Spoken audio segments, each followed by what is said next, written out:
श्री स्वामी समर्थ. मी घेतलेली आहे 1 वाटी रवा घेतलेला आहे.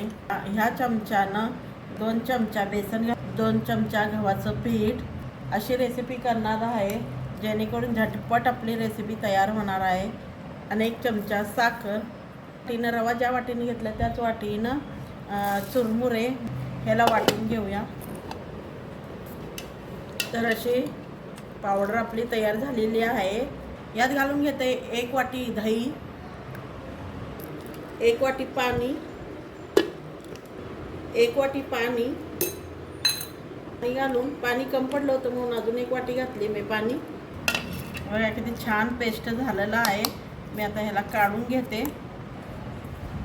आपला घोळ तयार झालेला आहे.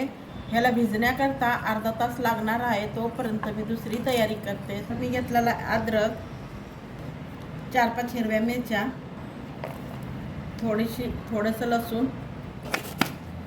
आता आपण भाजी तयार करून घेऊया. तेल गरम झालेलं आहे. मोहरी घालून घेतले. मोहरी तडकली का जिरे घालून घेतले आणि 1 चमचा उडद डाळ पुसून घेतलेली आहे कापड्यानं. आणि हरभऱ्याची डाळ 1 चमचा. त्यांना सुद्धा थोडंसं तळून घेऊया डाळीला. सुक्या मिरच्या, डाळ तळली गेली आहे. सुक्या मिरच्या, कढीपत्ता आणि लांब चिरलेला कांदा 1 घेतलेला आहे. लसूण, अद्रक आणि मिरचीचा कुट्टा घालून घेते. त्याला मिक्स करून घेते. मसाल्याला मीठ चवीनुसार.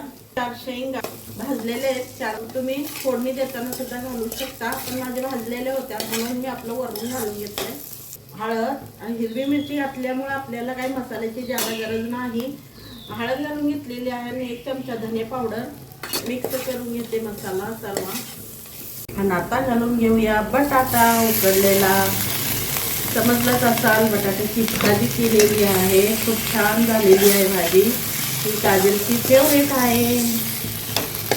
तर आपली भाजी तयार झालेली आहे. आता मी गॅस बंद करून घेते. मस्तपैकी अशी कोथिंबीर. बघा भाजी किती छान झालेली आहे. तर हा घोळ ठेवून अर्धा तास झालेला आहे. आता भाजी ओळखला तुम्ही, भाजी केलेली बघितला तर म्हटल्यावर तुम्ही ओळखलंच असणार की डोशाची रेसिपी आहे. हो, झटपट डोसा तयार होतो. चवीनुसार मीठ घातलं नव्हतं, तर आता चवीनुसार मीठ घालून घेऊया.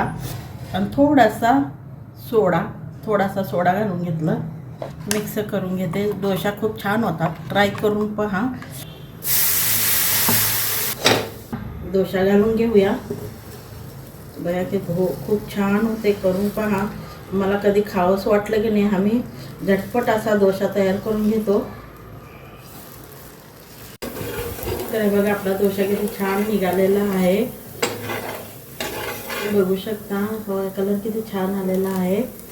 आणि चल, आणि आपली ही केलेली भाजी आणि हे डोसा कसा वाटला तुम्हाला? छान वाटला तर लाईक शेअर जरूर करा. आणि डोसा बघा आपण कसं आपल्याला खाऊ वाटतो, पण सगळं डाळ भिजवायचं, परत तांदूळ भिजवायचं, तर त्यापेक्षा आपला झटपट डोसा असा तयार आहे. हा बघा आपला दुसरा सुद्धा डोसा तयार आहे. हा बघा आपला डोसा तयार आहे. आणि चटणीची रेसिपी तर तुम्हाला माहीतच आहे, त्यामुळे काही चटणीची रेसिपी केलेली नाही आहे. डोसा बघा किती छान झालेला आहे. आणि किती छान सॉफ्ट असं झालेला आहे. तर चला, तर मग ही रेसिपी कशी वाटली? छान वाटली तर लाईक शेअर जरूर करा. भेटूया एक नवीन व्हिडिओसोबत.